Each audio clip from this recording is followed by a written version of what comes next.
हाँ स्टार्ट करिए प्लीज।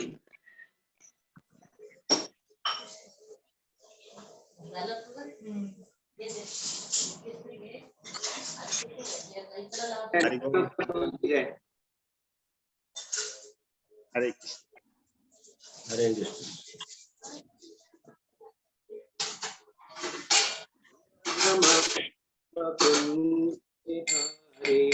गोपीजन वल्लभ गिरिवरधारी बिहारी गोपीजन वल्लभ गिरिवरधारी यशोदानंदन ब्रजजन रंजना यशोदानंदन ब्रजजन रंजन यमुनतिरवनचारी यमुनतिरवनचारी जय राधा माधव कुंज विहारी गोपीजन वल्लभ गिरिवरधारी हरे कृष्ण कृष्ण कृष्ण हरे हरे हरे राम राम राम हरे हरे हरे कृष्ण कृष्ण कृष्ण हरे हरे हरे राम राम राम हरे हरे हरे कृष्ण कृष्ण कृष्ण हरे हरे हरे राम राम हरे हरे हरे कृष्ण कृष्ण कृष्ण हरे हरे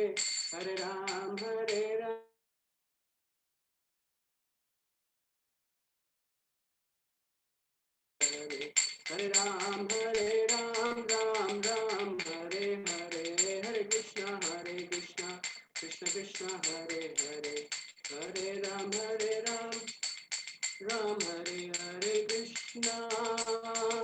कृष्ण कृष्ण कृष्ण हरे हरे हरे राम राम राम हरे हरे जय राधा गोविंद जय राधा गोविंद जय राधा गोविंद जय राधे राधे जय गौरणिताय गौरणिताय जय गौरणिताय प्रभुपाद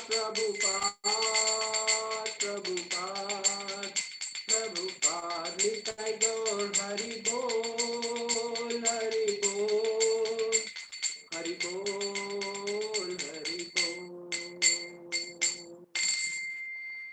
जय हरिनाम संकीर्तन की जय श्रीमद् भागवतम की जय जय निताय गौर प्रेमानंदे हरि हरि बोल।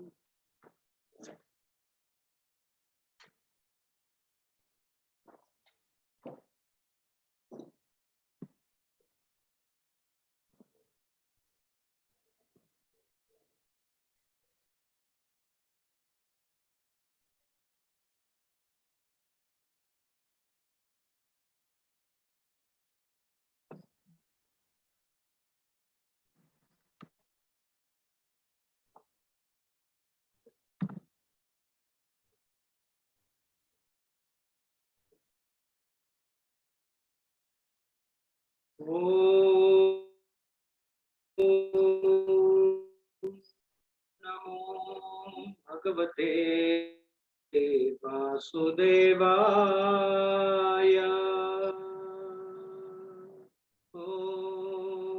नमो भगवते वासुदेवाय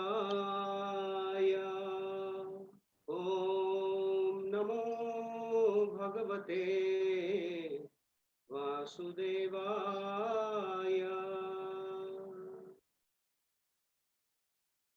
नारायणं नमस्कृत्य नरं चैव नरोत्तमं देवीं सरस्वतीं व्यासं ततो जयमुदीरये नष्टप्रायेषु अभद्रेषु नित्यं भागवत सेवया भगवतीरुत्तम श्लोकेर्भक्तिर्भवती नैष्टकी कृष्णाय वासुदेवाय देवकी नंदनाय च नंदगोपकुमाराय गोविंदाय नमो नमः।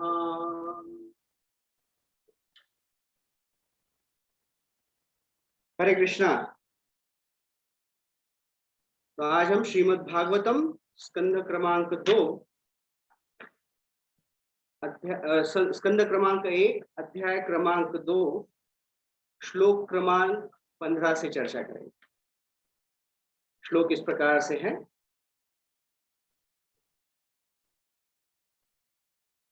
यदनुध्यासिना युक्ता कर्म ग्रंथि निबंधनम छिन्दन्ति को विदास्तस्य को न कुर्यात् कथारतिम्।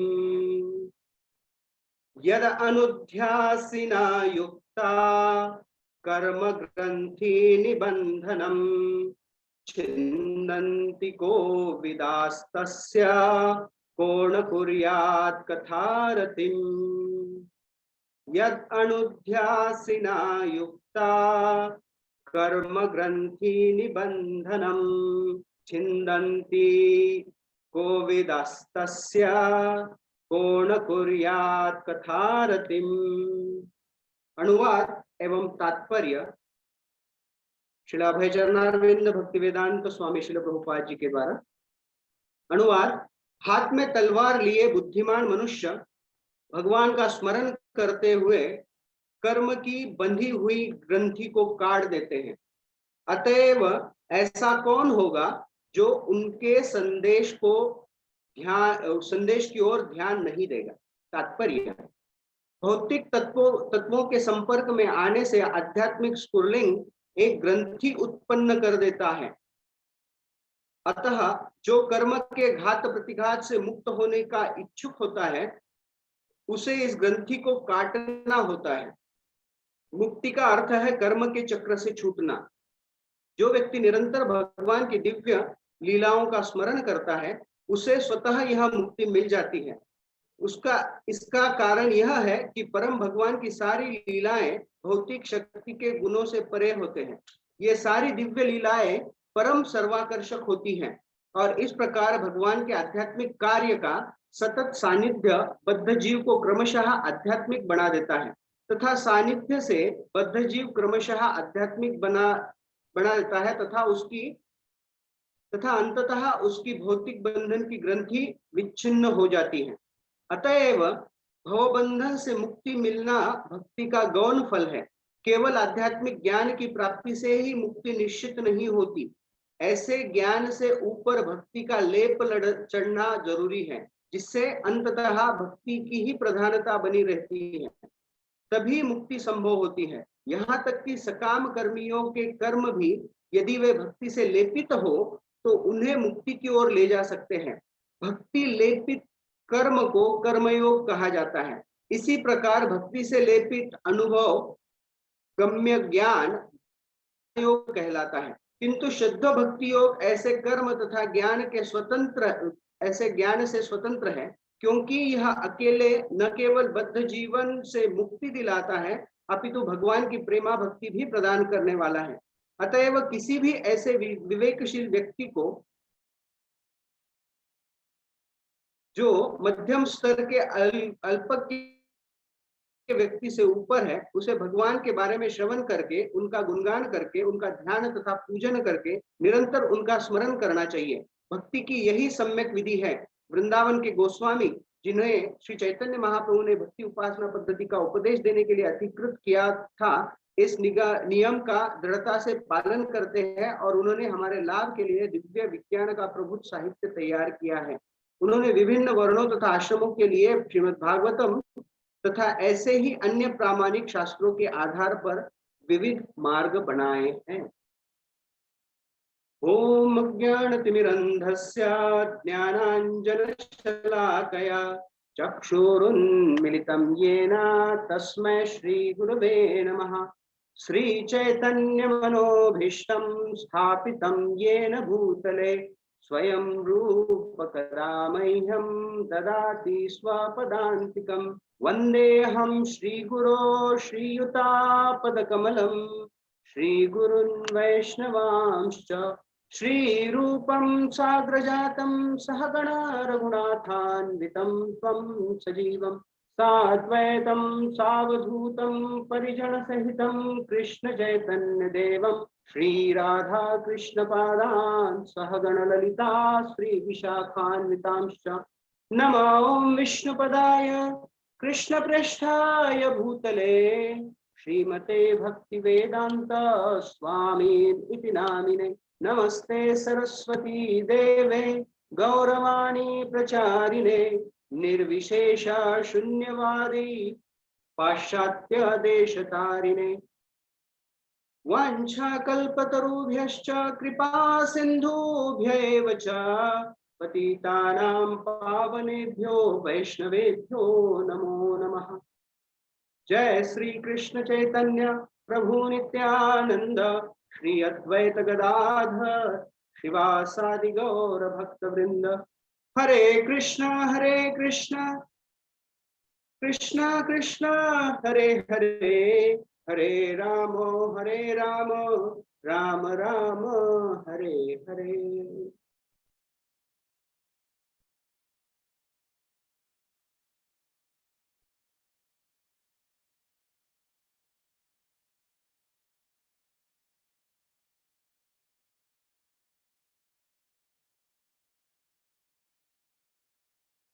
हरे कृष्णा।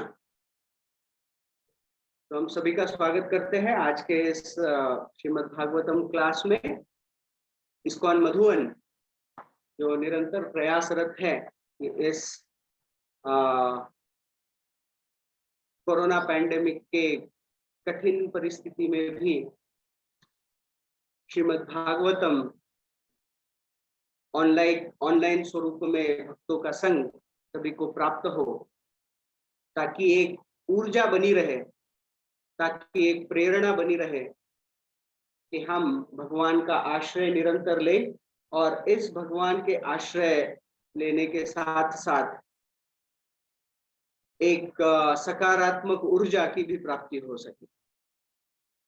जैसे सभी भक्तों को ज्ञात है, पूज्य पंकजांग्री प्रभु हिज होलीनेस भक्ति भृंग गोविंद महाराज, बीबी गोविंद स्वामी महाराज और देश विदेश में अनेकों लोग और कई भक्त भी इस कोरोना महामारी से जूझ रहे हैं।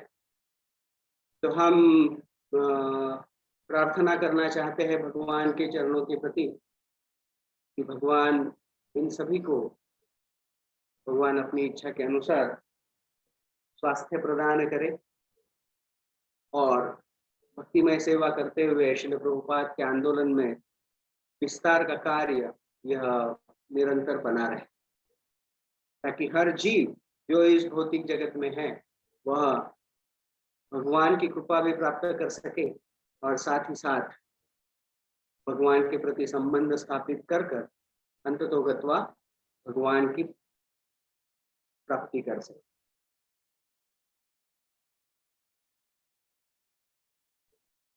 कुछ समय पूर्व, कुछ महीने पहले एक दिन जब मैं क्लिनिक जा रहा था, तब हमारे एक भक्त का संदेश आया, एक फोन आया कि एक बड़ा सा हॉस्पिटल है औरंगाबाद में, वहां पर सेकंड फ्लोर पर आप आ जाइए। और जब मैं गया तब पता चला कि हमारे एक परम मित्र, एक बहुत ही सुंदर भक्त, उन्हें हार्ट अटैक आया था और फिर एंजियोग्राफी हुआ, एंजियोप्लास्टी हुआ। उसके पश्चात वहाँ के जो कार्डियोलॉजिस्ट हैं उन्होंने वो एंजियोग्राफ दिखाया और उस एंजियोग्राफ में उन्होंने बताया कि किस प्रकार से हृदय की जो रक्त नलिकाएं होती है जो वेसल्स होती हैं, उसकी एक जो प्रमुख है उस स्थान पर एक ब्लॉक हुआ और नॉट एक छोटा सा ब्लॉक था, जिसके कारण हृदय के जो स्नायु है उसको उचित रूप से रक्त पुरवठा नहीं हो रहा था। और फिर उन्होंने उस जगह पर एक ऐसा स्टेंट डाल दिया कि जिसके माध्यम से वह जो बंद हो चुकी नलिका है वह खुल गई और सारे हृदय को प्रचुर मात्रा में रक्त प्रवाहित होने लगा और फिर हृदय पूरी तरह से तंदुरुस्त होकर अपना कार्य करने में लग गया। आज का यह जो श्लोक है, इस श्लोक का अनुवाद और तात्पर्य पढ़ते समय यह घटना मुझे याद आ रही। आज के श्लोक का जो तात्पर्य श्रील प्रभुपाद जी देते हैं, वो कहते हैं कि हाथ में तलवार लिए बुद्धिमान मनुष्य भगवान का स्मरण करते हुए कर्म की बंधी हुई ग्रंथि को काट देते हैं। नॉट श्रीमद् भागवतम में कई स्थानों पर इस प्रकार की ग्रंथियों का, ग्रंथि अर्थात एक ग्रंथि का एक अर्थ होता है कि एक ऐसा छोटा सा अवयव जो कुछ द्रव स्रवित करता है, ग्लैंड। और ग्रंथि का संस्कृत शब्द ग्रंथि का एक और अर्थ होता है कि गांठ। गांठ जो कुछ ब्लॉक कर दे, ऐसी गांठ जो कुछ प्रवाहित होने से रोके, ऐसी गांठ कि जो कहीं पर रोक लगा दे।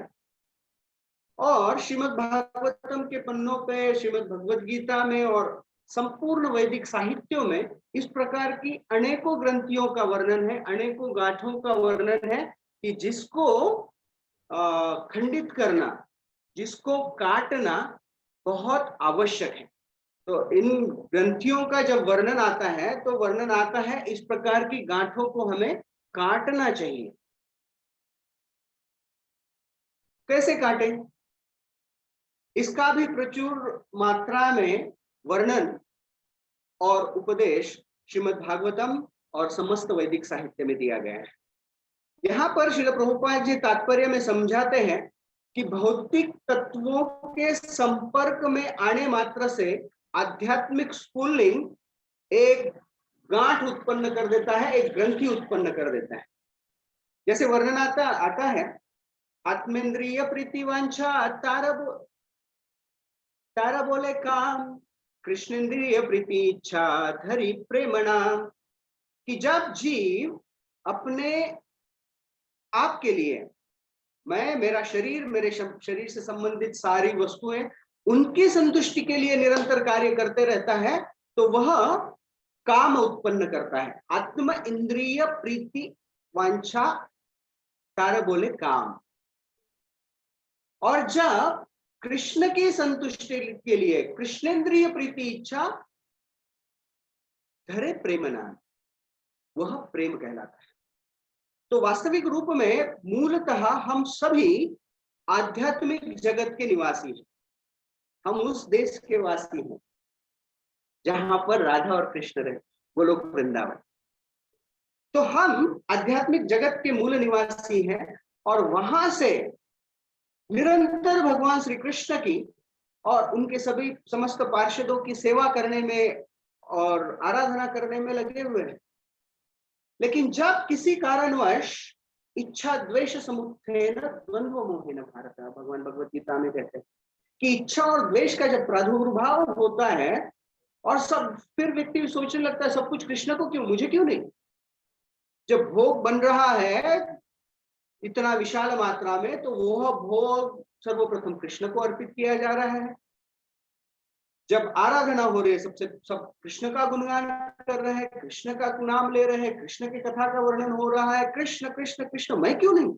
यह जो स्वतंत्र भोग करने की इच्छा व्यक्ति में निर्माण होती है, तब हमें इस भौतिक जगत में आना पड़ता है। और जब इस भौतिक जगत में आते हैं तो जो प्रेम हमारा कृष्ण के साथ आध्यात्मिक जगत गोलोक वृंदावन में था, वो इस जगत में आने के पश्चात भौतिक प्रकृति के संपर्क में आने मात्र से काम में परिवर्तित हो जाता है।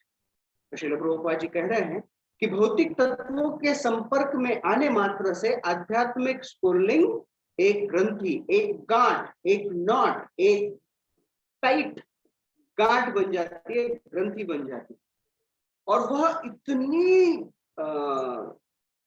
घनिष्ठ बनती है, इट इज सो टाइट, वो जो नॉट है इतनी टाइट बन जाती है कि जितना हम इस भौतिक जगत में अधिकाधिक विचरण करते हैं, अधिकाधिक प्रयास करते हैं, अधिकाधिक भोग करने की अभिलाषा करते हैं, अधिकाधिक कार्यों में द्रव्यमान होने लगते हैं, अधिकाधिक क्षेत्रों में परिवहन करते हैं, और हर स्थान पर जाकर अपने ही इंद्रिय तृप्ति के लिए एक योनि से दूसरी योनि, एक जीव से दूसरे जीवन में हमारा मार्गक्रमण चल रहा है, 84 लाख योनियों में परिवर्तित होकर निरंतर इस भौतिक जगत के समस्त भोगों का स्वयं के लिए आस्वादन करने का प्रयास करते रहते हैं। और जैसे जैसे यह प्रयास करते रहते हैं, वह गांठ और स्ट्रांग होती जाती है, और बलवान होती जाती है, और टाइट हो जाती है, इतनी घनिष्ठ हो जाती है कि फिर हमारे लिए उसमें से निकल पाना बहुत ही कठिन हो जाता है। जैसे कभी हमने देखा होगा, हम अक्सर देखते हैं कि जो जनेऊ होता है या फिर कोई भी धागा अगर लो, उसमें अगर कोई गांठ लग जाए और गांठ के ऊपर गांठ, गांठ के ऊपर गांठ, इस प्रकार से अगर वो पूरी तरह से एक दूसरे में मिल जाए, तो फिर उन धागों को निकाल पाना बहुत कठिन होता है। उनको पूरी तरह से लूज कर कर एक धागा बनाना बहुत कठिन हो जाता है। तो गांठ जब लग जाती है, तो फिर अगर सुई के नोक में से उसे डालने का प्रयास करो, तो वहां से भी वो नहीं निकलेगा, अटक के बैठ जाएगा। इट क्रिएट्स ब्लॉकेज, डिस्टर्बेंस, रुकावट, और वो इस प्रकार के स्थान से आगे प्रवाहित नहीं हो सकता। जीव निरंतर अपनी मूल स्थिति को प्राप्त नहीं कर पाता है, वह धागा उसकी मूल स्वरूप को प्राप्त नहीं कर पाता। उसी प्रकार से जैसे अभी कोरोना पैंडेमिक चल रहा है, कोविड पैंडेमिक, सारा जगत त्रस्त है, हमारा सारा देश उससे त्रस्त है। तो वैद्यकीय समझ के अनुसार ऐसे समझाया जाता है कि जब कोरोना का संक्रमण हो जाए, तो फिर एक दवाई दी जाती है, एस्पिरिन, इकोस्प्रिन या हेपारिन, जो रक्त को निरंतर प्रवाहित रखने के लिए सहायता करती है। वह ऐसी दवाई है जो हमारी नसों में, हमारी रक्तवाहिनियों में ब्लॉकेज नहीं होने देती, क्योंकि अगर कहीं पर ब्लॉक हुआ, अगर कहीं पर गांठ हुई, तो वह जो अवयव है, जिस स्थान पर वो हुआ, वह सही मात्रा से, सही मात्रा में काम करना बंद कर देता है। तो there has to be a anticoagulant drug. जो हाइपरटेंशन है या फिर हृदय के रोगी हैं, उनके लिए भी एंटीकोएगुलेंट ड्रग की बहुत आवश्यकता है, ताकि रक्त कहीं पर जमे नहीं, कहीं पर उसका ब्लॉक ना हो, कहीं पर उसका क्लॉट ना हो, वह निरंतर प्रवाहित होते रहे। तो वास्तविक रूप में यही प्रवाहित स्थिति हमारी आध्यात्मिक जगत में थी, लेकिन इस भौतिक जगत में आने मात्र से, भौतिक प्रकृति के संपर्क मात्र से एक ब्लॉकेज हो गया।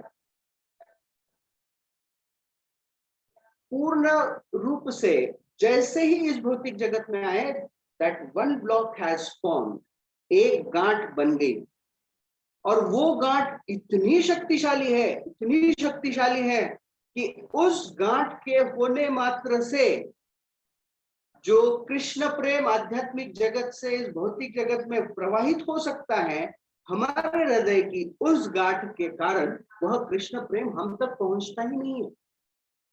और जहां पर रक्त किसी अवयव को पहुंचता नहीं है, वह अवयव ठीक तरह से काम करना बंद कर देता है। अगर रक्त का स्राव हमारे मस्तिष्क को ठीक तरह से ना हो, तो मस्तिष्क काम करना बंद कर सकता है।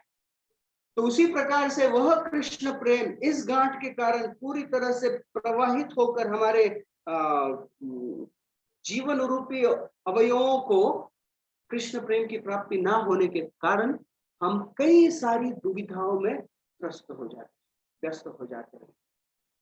हमारी स्थिति इस प्रकार से हो जाती है कि मानो वह अवयव कार्य ही नहीं कर रहा हो। जैसे अगर पैर को अगर रक्त का पुरवठा ना हो तो नेक्रोसिस हो सकता है, आगे चलकर गैंग्रीन हो सकता है।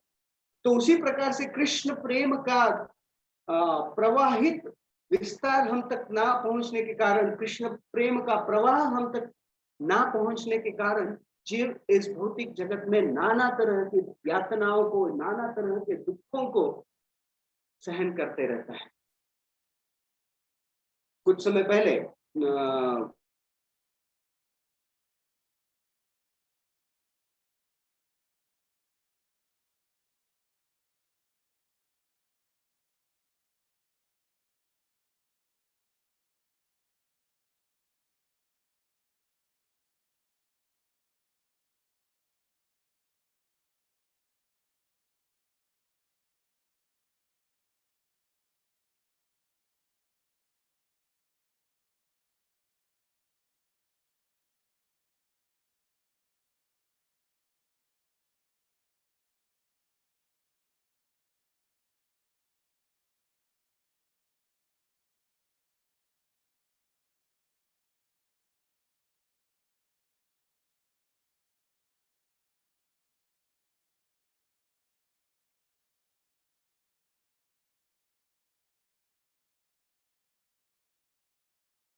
कुछ तो कनेक्शन में गांठ आ गई। तो पंकज आंगरी प्रभु कह रहे थे कि I thought this body was meant for happiness and pleasure in this world, but no, it is meant for suffering. तो जिस प्रकार कृष्ण का प्रेम, कृष्ण की कृपा हम तक अपलावित होने से रुक जाती है एक ग्रंथि के कारण। तो शास्त्र में अनेकों प्रकार की ग्रंथियों का वर्णन है, अनेकों प्रकार की गांठों का वर्णन है, जिसके विषय में थोड़ा सा चर्चा करने का हम प्रयास करेंगे। जैसे एक प्रमुख गांठ का वर्णन आता है कि जो इस भौतिक जगत के संपर्क में आने मात्र से हम और कृष्ण के बीच तैयार हो जाती है, उसे हृदय ग्रंथि कहा जाता है। हृदय ग्रंथि जो अहंकार के कारण व्यक्ति और व्यक्ति के भगवान से दूर होकर भौतिक प्रकृति के संपर्क में आने मात्र से होती है। और यह हृदय ग्रंथि अलग अलग स्थान में, अलग अलग स्थिति में, अलग अलग तरह से अपना प्रभाव प्रदर्शित करती है। जैसे यह हृदय ग्रंथि कभी कभी हमें स्वयं को इस भौतिक प्रकृति के रूप में हमें एक मटेरियलिस्टिक भौतिक परिचय करवा कर प्रदान करती है। We identify ourselves as a matter. हम अपने आप को एक भौतिक तत्व ही मानना स्वीकार कर देते कि मैं जो भी हूं यह शरीर ही हूं, I am this body only. यह पहली गांठ। इस गांठ का दूसरा जो स्वरूप है वह होता है संशय के रूप में। श्रीमद् भागवतम में वर्णन आता है कि भौतिक प्रकृति के संपर्क में आने मात्र से व्यक्ति एक संदेहात्मक और संशयात्मक, डाउटफुलनेस, वो प्रत्येक चीज को संशय के रूप में देखना आरंभ कर देता है। इसका आरंभ होता है कि भगवान ही नहीं है, भगवान के अस्तित्व पर ही संदेह व्यक्ति करना आरंभ कर देता है। इस गांठ के कारण, इस गांठ के कारण व्यक्ति भगवान के अस्तित्व को धुतकारता है और भगवान की कृपा जब प्राप्त भी हो रही है तब भी उसे स्वीकार करना, अपने लिए सहज स्वीकार करना उसके लिए कठिन हो जाता है। हमारी जो मिथ्या अभिलाषाएं हैं, इस संसार में अनेकों अभिलाषाएं हैं। शास्त्र समझाते हैं, श्रीमद् भागवतम में वर्णन आता है कि इन सभी अभिलाषाओं का मूल भी एक गांठ है। पुंसः स्त्रिया मिथुनि भावमेतं तयोर्मिथो हृदय ग्रंथिमाहु अतो ग्रह क्षेत्र सुताप्त वित्तैर जनस्य मोहोयम अहम ममेति। इस भौतिक जगत में आने के पश्चात एक गांठ और जो बन जाती है, वह स्त्री और पुरुष के आकर्षण की। और श्रीमद् भागवतम समझाता है कि इस गांठ के कारण फिर व्यक्ति क्या करता है, तयोर मिथोर हृदय ग्रंथि माहु, हमारे हृदय में एक ऐसी गांठ बन जाती है कि अतो ग्रह क्षेत्र सुत आप्त वित्तो, कि फिर हमसे संबंधित, हमारे शरीर से संबंधित धन, हमारा गृह, हमारा क्षेत्र, हमारे आप्त, हमारे संबंधी और इनके संबंध में अपने आप को स्वीकार कर कर प्राप्त होने वाला मोह, जनस्य मोहोयम अहम ममेति। और व्यक्ति सोचता है कि सिर्फ यही सब मेरा है, कृष्ण मेरे है ही नहीं। वास्तविक रूप में हमारे सब कुछ। भगवान श्री कृष्ण एक भक्त के घर पर आए, और भक्त के घर पर आने के बाद उन्होंने, कृष्ण ने उस भक्त से पूछा कि तुम्हारा ये जो सुंदर दीवान खाना है, जो हॉल है, वो किसका है? तो भक्त ने कहा, प्रभु आपका है। बोले, बेडरूम किसका है?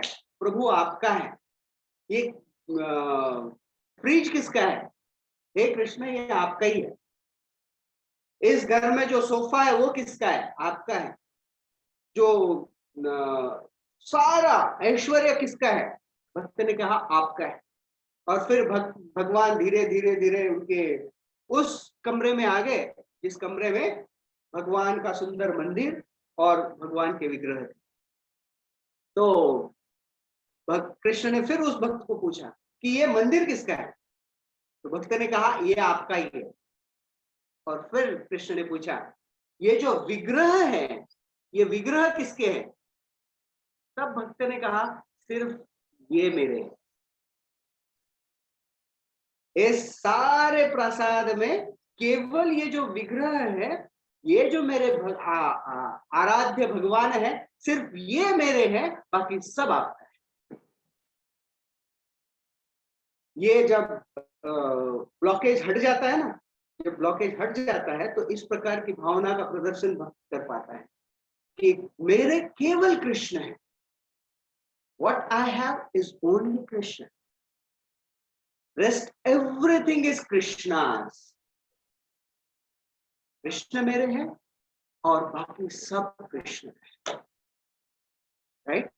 लेकिन व्यक्ति जब यह गांठ होती है तब समझ नहीं पाता है, एंड ही थिंक्स, और वो विचार करता है, अतो ग्रह क्षेत्र सुताब्दि वित्तैर जनस्य मोहोयम अहम ममेति, और यह सब कुछ मेरा है।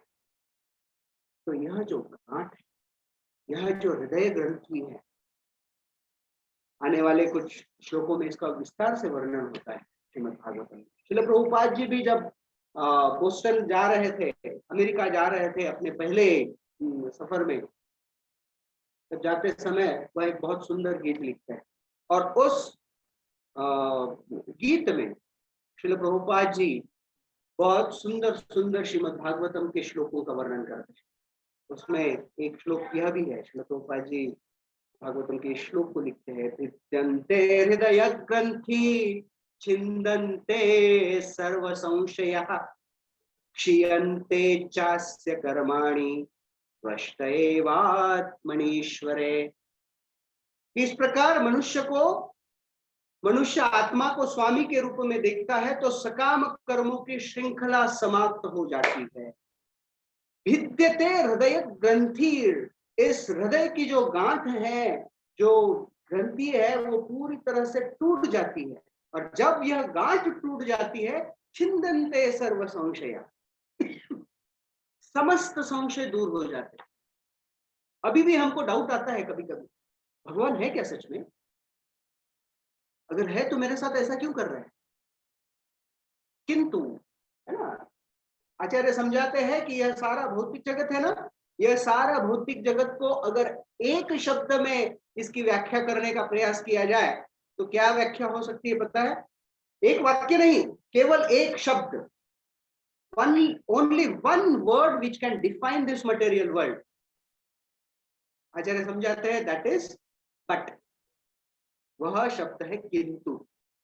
इस भौतिक जगत में मेरा सब कुछ अच्छा है, व्यवसाय अच्छा चल रहा है, सब अच्छा है, किंतु बट फैमिली सपोर्ट नहीं है।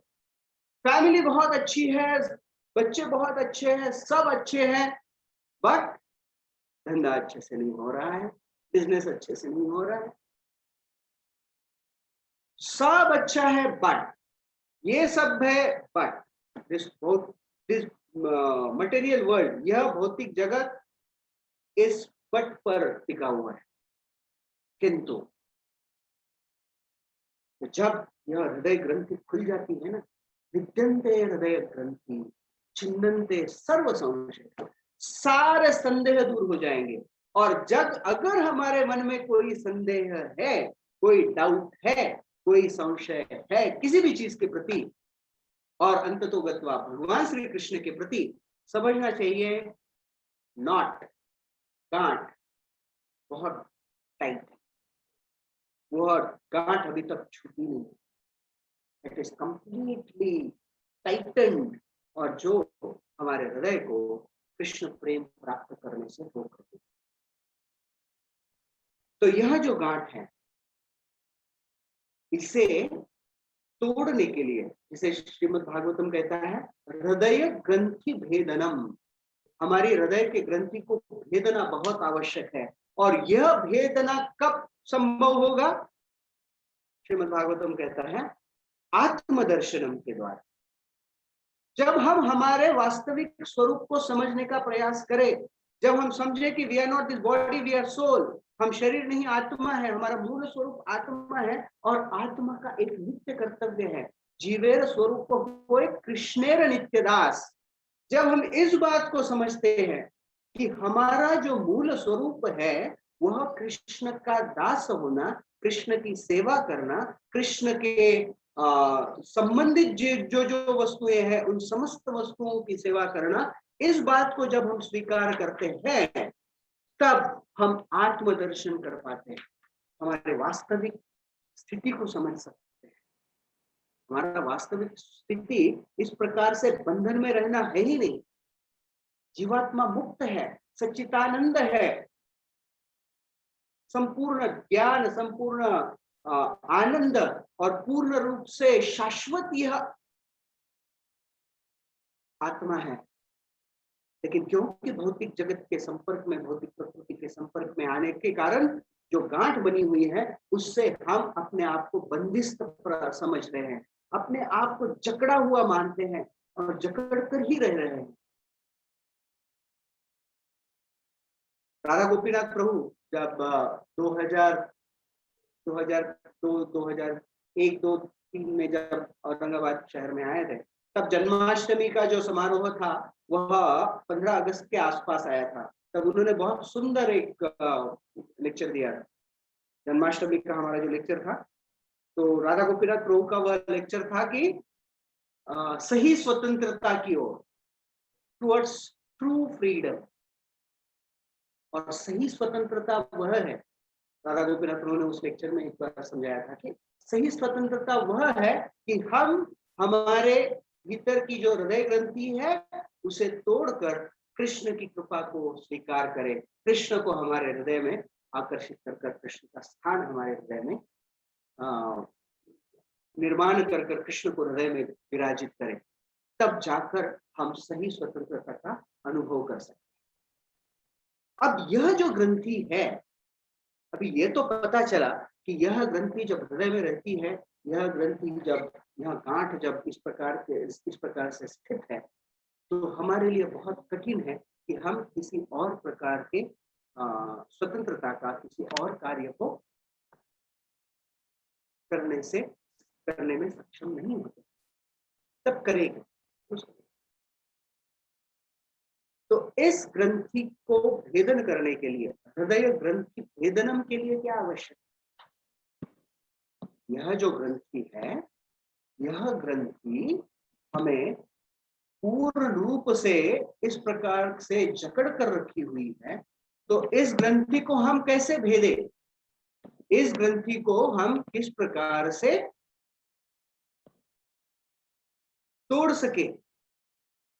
अगर इस बात को समझना है तो हमें फिर से इस ग्रंथि का वर्णन करने वाले श्रीमद् भागवतम का आश्रय लेना बहुत आवश्यक।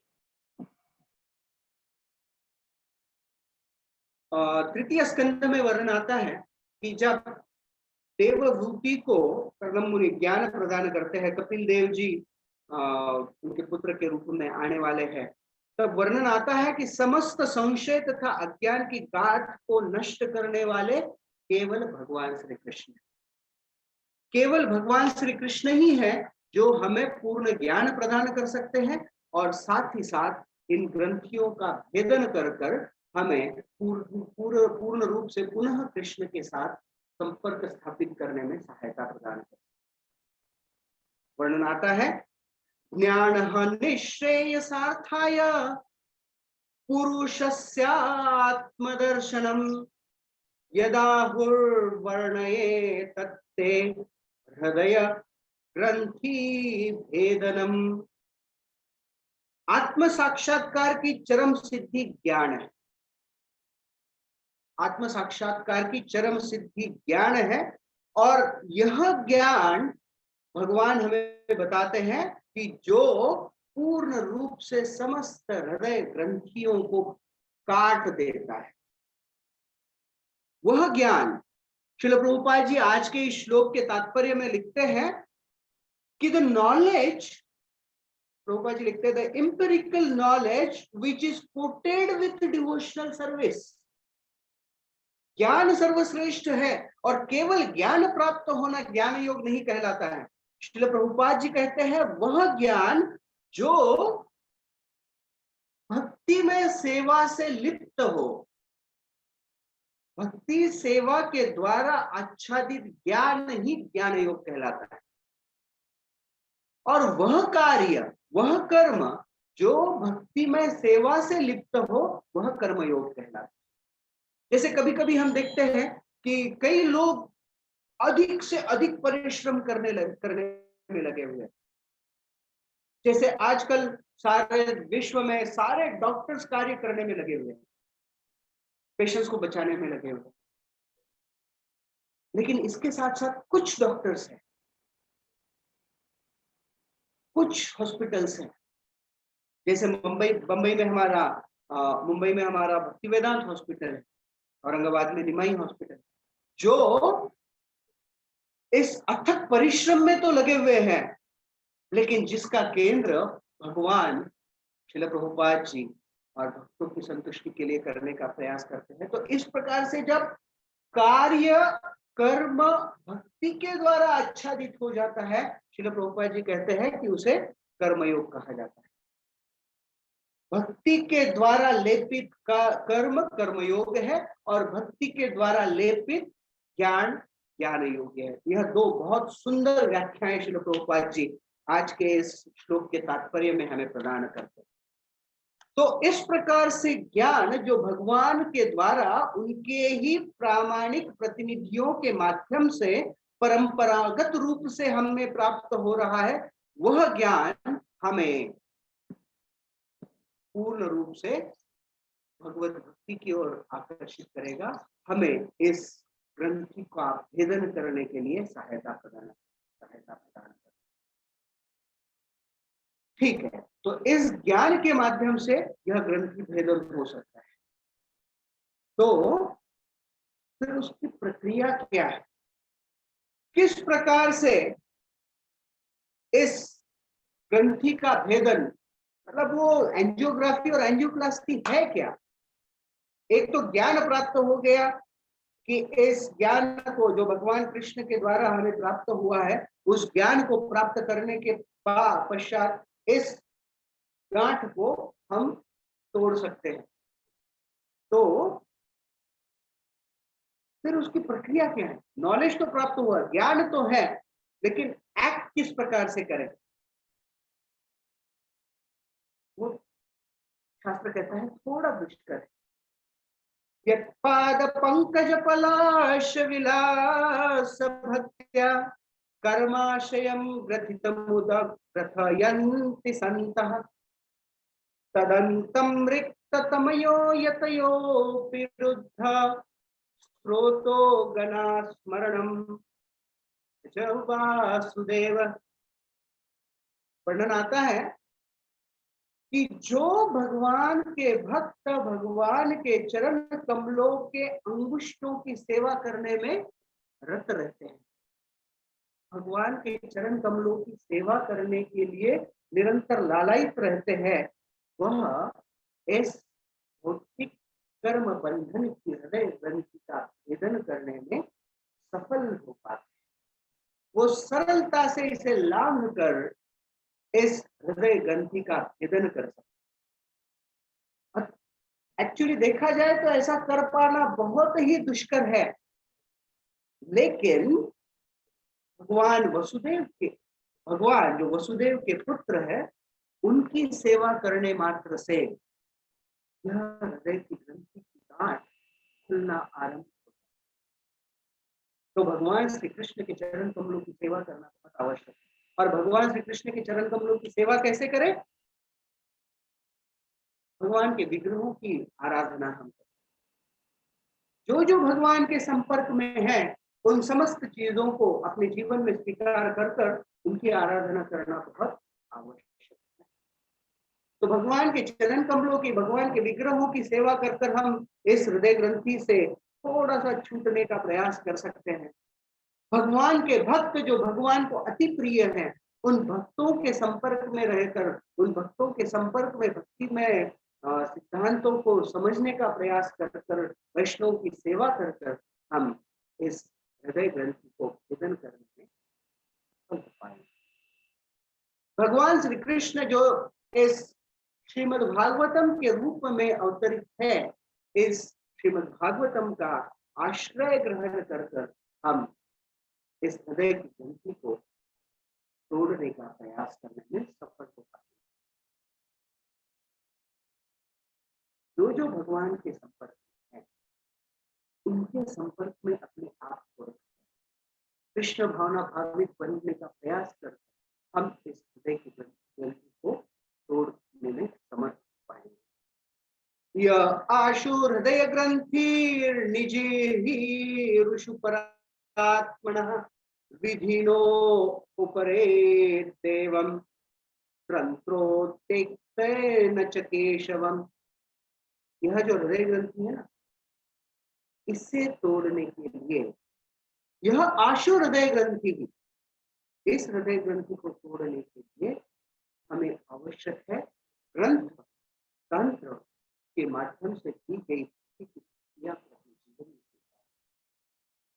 वह प्रक्रिया जो स्वयं भगवान अपनी लीलाओं में प्रदर्शित करते।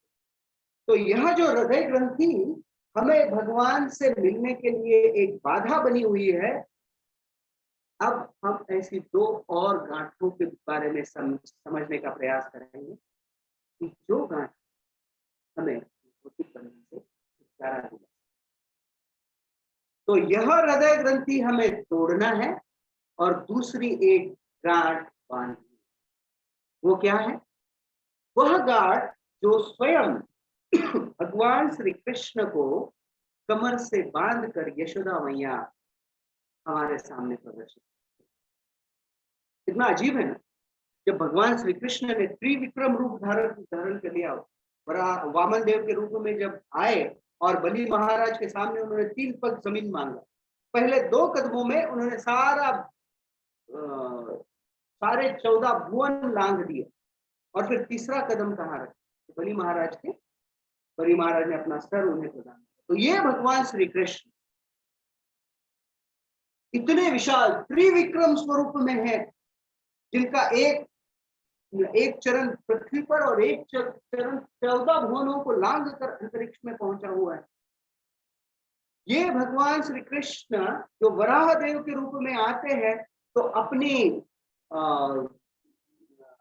मुख पर पृथ्वी को धारण कर लेते हैं। ऐसे समझा जाता है कि जिनके खुर में सारा ब्रह्मांड समाया हुआ है, उस विशाल प्राप्त करने के लिए अति कठिन भगवान श्री कृष्ण को यशोदा मैया एक बाल्टी में नहला देती। वो भगवान श्री कृष्ण जिनसे विन्मुख होकर हमारे हृदय में एक गांठ बनी हुई है, जिसके माध्यम से, जिसके कारण हम इस भौतिक जगत में त्रस्त है, व्यस्त है, तकलीफ भोग रहे हैं, उन भगवान श्री कृष्ण को यशोदा मैया प्रेम से कमर में एक गांठ बांध देती। लेकिन वो गांठ बांधने के लिए हमेशा उसे 2 उंगली रखती। एक उंगली है हमारे प्रयास, तो ऐसी गांठ हमें बांधना आवश्यक है। इस प्रकार से यशोदा मैया ने अपनी प्रेमा भक्ति के माध्यम से, अपने वात्सल्य भाव के माध्यम से भगवान को पार किया। रूप गोस्वामी अपनी शिक्षाओं में हमें समझाते हैं कि जो प्रमुख रस है, भगवान श्री कृष्ण रसराज है।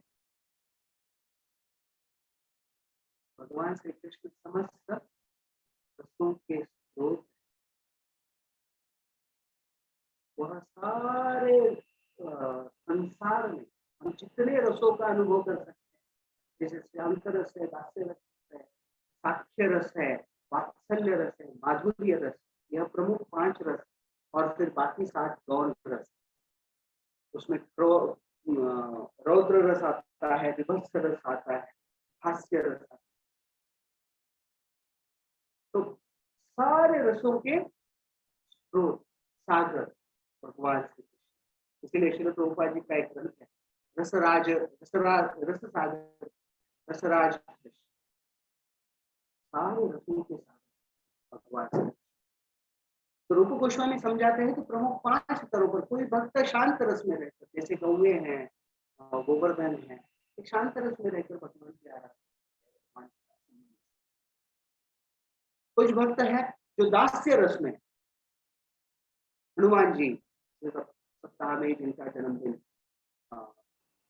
मनाया गया, हनुमान जी दास्य रस में रहकर भगवान के साथ अपना संबंध, अपनी सेवा अर्पित करते। अर्जुन, श्रीधामा, सुदामा, मधुमंगल, ये भगवान के साथ मित्रता का भाव रखकर उनके साथ संबंध। यशोदा मैया जो वात्सल्य रस में स्थित होकर भगवान श्री कृष्ण के साथ अपना संबंध, श्रीमती राधा रानी आज भगवान माधुर्य रस। तो यह एक गांठ यशोदा मैया ने बांधी। इस प्रकार से यशोदा मैया ने कृष्ण के कमर पे अपनी गांठ बांधी, रस्सी बांधी, एक गांठ बनाई। उसी प्रकार हमें आवश्यक कि हम अपने हृदय को भगवान के चरण कमलों के साथ गांठ मार बंदिश, और जब भगवान के हृदय कमलों के साथ हमारे हृदय, भगवान के चरण कमलों के साथ हमारे हृदय की गांठ जब बन जाएगी, तब इस भौतिक जगत में आने का जो हृदय ग्रंथि बनी हुई है ना, वह एक गांठ को अगर खोलना है तो दूसरी गांठ बांधनी पड़ेगी, और वो बांधनी पड़ेगी भगवान के चरण। भगवान के चरण कमलों के प्रति अगर वो गांठ बांधे, तो फिर तीसरी तरह का वर्णन शास्त्र में आता है। चैतन्य चरितामृत में वर्णन आता है, जय जय अवधूत चंद्र नित्यानंद, जगत बांधिलाया किया प्रेम पंद। जिस प्रकार की गांठ भगवान दामोदर के कमर पे यशोदा मैया ने बांधी, उसी कृष्ण प्रेम की गांठ को सभी को प्रदान करने के लिए भगवान चैतन्य महाप्रभु के रूप में अवतरित हुए। और चैतन्य महाप्रभु ने अपने पार्षदों और सभी को प्रेरित कर कर यह गांठ सभी तक पहुंचाने के लिए प्रेरित किया। और फिर नित्यानंद प्रभु जो स्वयं बलराम जी हैं, वह सारे स्थानों पर घूमकर सबको बांधने का काम करते। वर्णन आता है, जय जय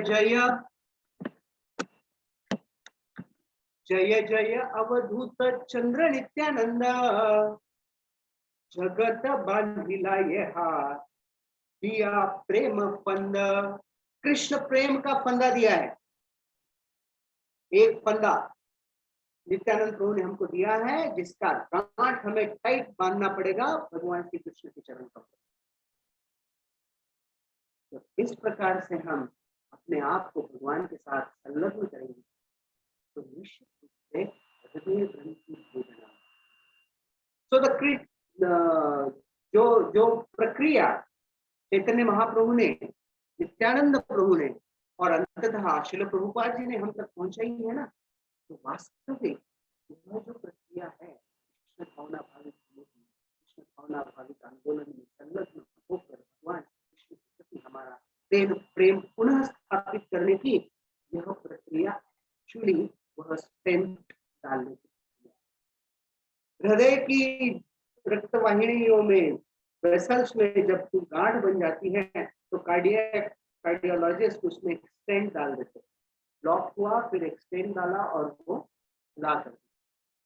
तो वही कार्य भगवान स्वयं चैतन्य महाप्रभु के रूप में आकर बलराम जी के माध्यम से और श्रील प्रभुपाद जी, इसी परंपरा में श्रील प्रभुपाद जी और श्रील प्रभुपाद जी के शिष्य उनके माध्यम से यह हृदय ग्रंथि को तोड़कर एक स्टेंट डालने का प्रयास, और यह स्टेंट भगवान की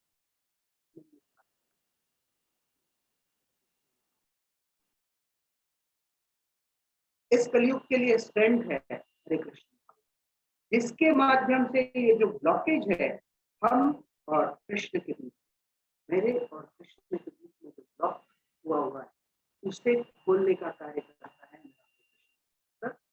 तो हम भगवान की कृपा के कारण हरे कृष्ण कृष्ण कृष्ण हरे हरे, हरे राम राम राम। तो यह जो ग्रंथि हृदय ग्रंथि, इस हृदय ग्रंथि को भेदन करने के लिए बहुत आवश्यक है। हम कार्डियोलॉजिस्ट की बात, कार्डियोलॉजिस्ट क्या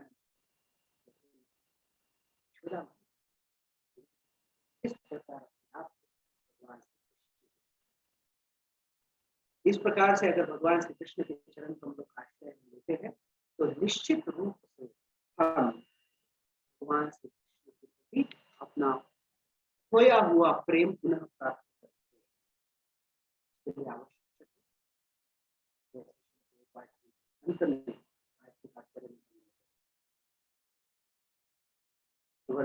आज के श्लोक में वर्णन आता है, यद अनुध्यासिना युक्ता कर्म ग्रंथि निबंधना। ऐसे होगा, छिन्नन्ति को विलास तस्य वो न कुर्यात कथारतिम। केवल गांठ खुल नहीं जाती, गति प्राप्त होती, आनंद प्राप्त।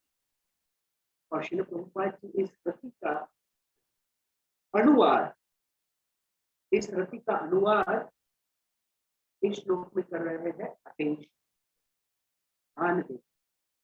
तो अगर हम ध्यान पूर्वक, इसीलिए attention is very, Radharam Swami Maharaj कहते हैं attention on details is love.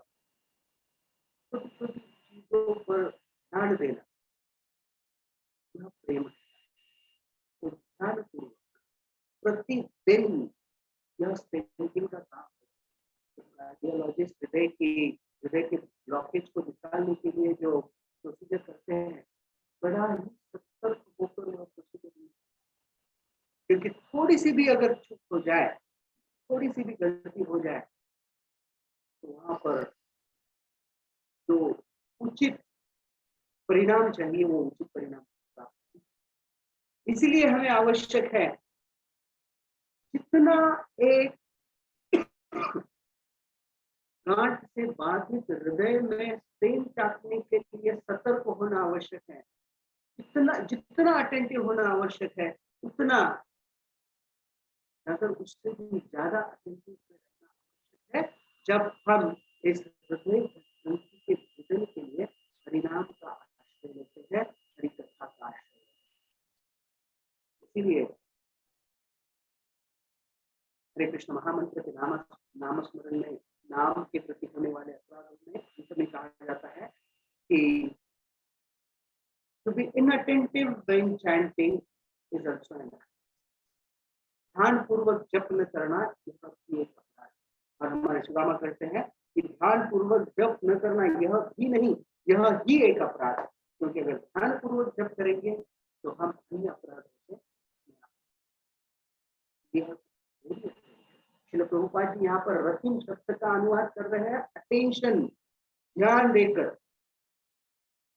अगर हम इस कथा को स्वीकार करें अपने जीवन में तो निश्चित रूप से कृष्ण की कृपा प्राप्त होगी, हृदय ग्रंथि का भेदनम होगा और हम शाश्वत दिव्य कृष्ण प्रेम का।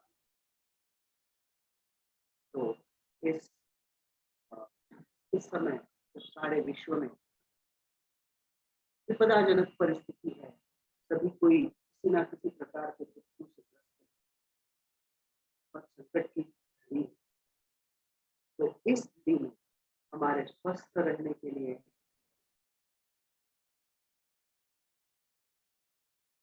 सुरक्षित रहने के लिए हमें जो करना आवश्यक है वो आवश्यक, और साथ ही साथ हमें प्रयास निरंतर करते रहना चाहिए कि हम भगवान श्री कृष्ण के प्रति, भगवान श्री कृष्ण के प्रति हमारा संबंध पुनः स्थापित करने के लिए हमारे निरंतर करने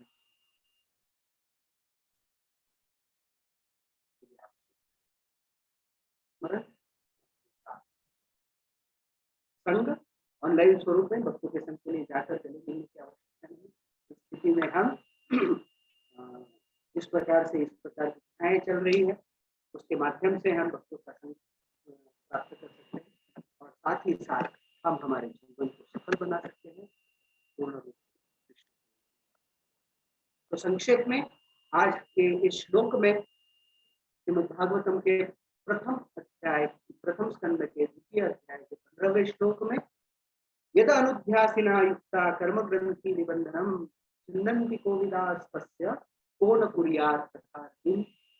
इस श्लोक में श्रील प्रभुपाद जी ने जो तात्पर्य दिया है उसके माध्यम से समझने का प्रयास किया कि एक हृदय ग्रंथि है, कर्म ग्रंथि है, जो इस भौतिक जगत में हमारे आने मात्र से, भौतिक प्रकृति के संपर्क मात्र से एक ग्रंथि, एक गांठ बनी हुई है। उस गांठ को भेदना बहुत आवश्यक है। तो उस गांठ की जो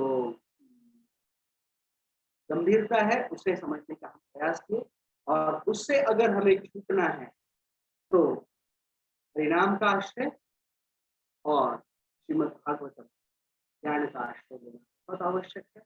अन्य दो गांठों का हमने यहाँ पर वर्णन देखा, जो एक यशोदा मैया भगवान श्री कृष्ण के कमर पर बांधती है और अंततः जय जय अद्भुत, जय जय अवधूत चंद्र नित्यानंद जगत बांधिला प्रिया प्रेम,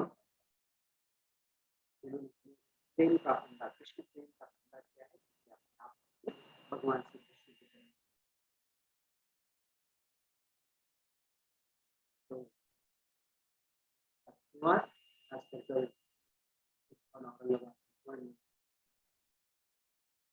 ये समस्त होगा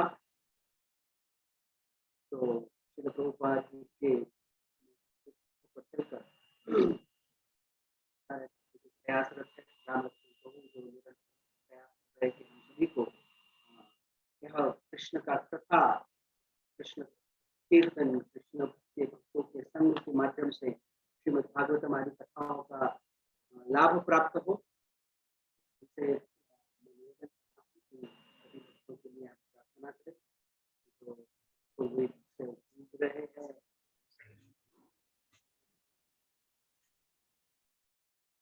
और हरे कृष्ण महामंत्र और श्री प्रभुपाद के संत का ज्ञान का आश्रय लेकर हरे कृष्ण हरे राम। तो यहाँ पर हम रुक रहे हैं। कुछ प्रश्न है अभी मेरे सामने जो एक प्रश्न है, ध्यान पूर्वक जप करना अपराध है तो हम करें, जप क्यों करें?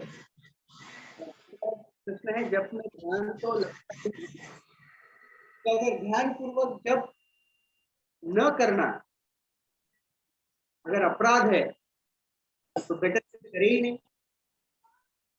तो ना लगेगा ध्यान ना होगा अपराध।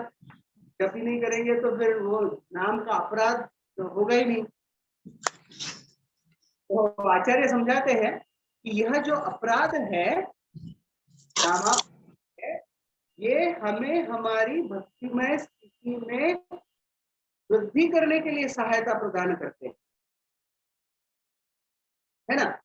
यह इस प्रकार से होगा कि अगर रोड पर चलने से एक्सीडेंट होता है, रोड पर गाड़ी चलाने से एक्सीडेंट होता है तो रोड पर जाए ही नहीं, घर पर ही बैठे रहे।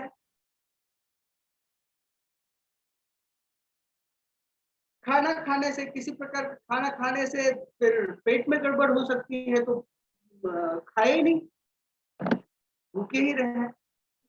तो रोड पर एक्सीडेंट्स होते हैं, इसे जानकर हम रोड पर जाना, गाड़ी चलाना या फिर गाड़ी में बैठना छोड़ नहीं सकते, क्योंकि वो छोड़ देंगे तो निष्क्रिय बने बैठे रहेंगे। और जब हम निष्क्रिय रहते हैं तो हम अक्सर ये उदाहरण देते हैं कि जब कोई नदी, हम मान लो जंगल में गए हैं पानी के लिए, हमारा बोतल वोटल कुछ नहीं है, तो हम कौन सा पानी पीना पसंद करेंगे? हमें दो तरह का पानी दिखेगा। एक पानी एक छोटा सा डबका है जो छोटी सी जगह पर जमा हुआ पानी है, और दूसरा एक नदी का प्रवाहित हो रहा पानी। हम कौन सा पानी पीना पसंद करेंगे? जो प्रवाहित हो रहा है। हम जहाँ जो स्टैग्नेंट वाटर है, जो जमा हुआ पानी है, उसे पीना पसंद नहीं करेंगे, क्योंकि जो जमा हुआ है वो सड़ने लगता है। तो प्रवाहित होना बहुत आवश्यक है, निरंतर चलते रहना बहुत आवश्यक है। चलते नहीं रहेंगे तो फिर ब्लॉकेजेस होंगे, तो फिर हमारा अस्तित्व, the machine which can not, cycle अगर हम ले, machine which is not in use it rust. अगर साइकिल हमारे घर में है और वर्षों तक वो चलती नहीं है तो वो उसे जंग लग जाता है, फिर वो चल पाना बहुत कठिन हो जाता है। उसी प्रकार से हमारा जीवन चल रहा है, और यह जीवन तो इस प्रकार से चल ही रहा है, अगर यह कृष्ण भावना भावित ना हो, अगर यह इसे कृष्ण का, इसका जो मूल उद्देश्य है वह उद्देश्य ही प्राप्त ना हो, तो फिर आज इस जीवन का उपयोग क्या? हमने बहुत सुंदर महंगी कार खरीदी, लेकिन रोड पर चलने के लिए उसका एक्सीडेंट हो जाएगा, तो यह सोचकर अगर हम उस कार को चलाए ही नहीं तो कार तो व्यर्थ है ना। तो उसी दुर्लभो मानुषो देहे देहिनां क्षण भंगुरा तत्रापि दुर्लभम मन्ये वैकुंठ प्रिय दर्शना। अगर भगवान श्री कृष्ण को प्राप्त करने का प्रयास ना करे तो यह जीवन ही व्यर्थ है। तो उस व्यर्थता से बचने के लिए हमें भगवान के भक्ति का आश्रय लेना बहुत आवश्यक है, और जिसका विधि इस कलयुग में है हरे कृष्ण महामंत्र का नाम स्मरण। अगर नाम स्मरण करते ही नहीं तो नामापराध से तो बच जाएंगे, लेकिन पशु योनि को प्राप्त कर लेंगे। हम हमारा जीवन पूरी तरह से व्यर्थ गंवा देंगे। इसके नाम स्मरण करना अति आवश्यक है। और जब नाम स्मरण करना आवश्यक है, रोड पर गाड़ी चलाना आवश्यक है, तो ट्रैफिक रूल्स फॉलो करना आवश्यक। हम रोड पर चला, ऐसे नहीं कह सकते मेरा गाड़ी है और मुझे मेरे गंतव्य स्थान पर जाना है तो मैं जैसे चलाऊं वैसे गाड़ी चलाऊं। नहीं, ट्रैफिक रूल्स का नियमों का आदर कर कर उसे पालन करना बहुत आवश्यक है। तो उसी प्रकार से जप करना अति आवश्यक है और ध्यान पर पूर्वक जप करना ट्रैफिक नियमों का पालन करने के साथ ही अति आवश्यक है। तो निश्चित रूप से अगर हमारा ध्यान पूर्वक जप नहीं हो रहा है तो जप छोड़ नहीं देना चाहिए, प्रयास करना चाहिए किस प्रकार से हम किस तरह से ट्रैफिक पुलिस ने पकड़ लिया फौती पार्टी, नाम अपराध हो गया मतलब एक फौती फट गई, तो फौती फट गई इसलिए हम गाड़ी चलाना बंद नहीं करते हैं। प्रयास करना चाहिए कि अगली बार इस प्रकार से गाड़ी चलाऊं कि मुझसे कोई नियम ब्रेक ना हो, कोई और चालान ना फटे। तो जप करना इस मनुष्य जीवन की सफलता के लिए अति आवश्यक है और ध्यान पूर्वक जप करना उससे भी आवश्यक है। तो अगर और कोई किसी का प्रश्न है तो आप पूछ सकते हैं।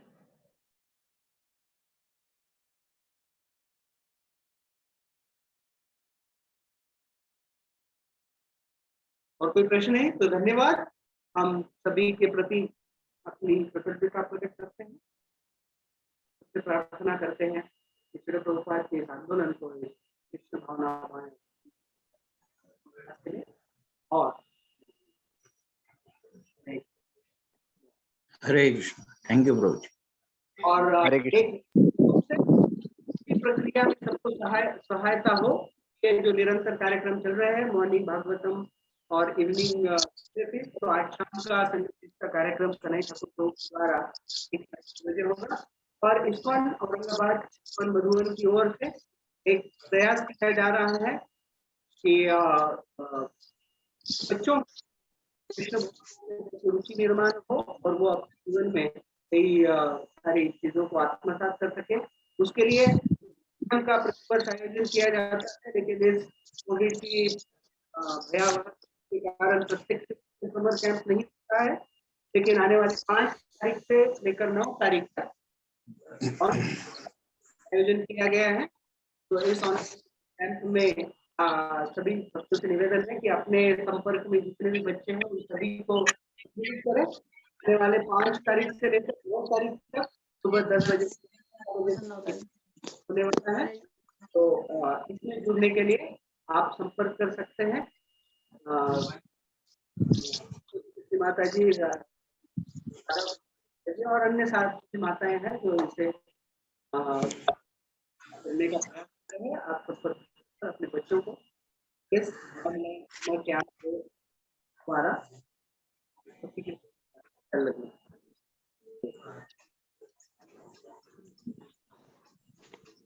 हरे कृष्णा। बहुत बहुत धन्यवाद प्रभु जी। हरे कृष्ण प्रभु जी।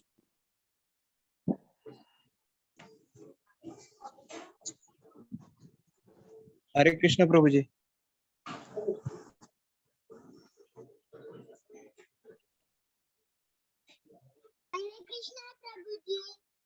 हरे कृष्णा।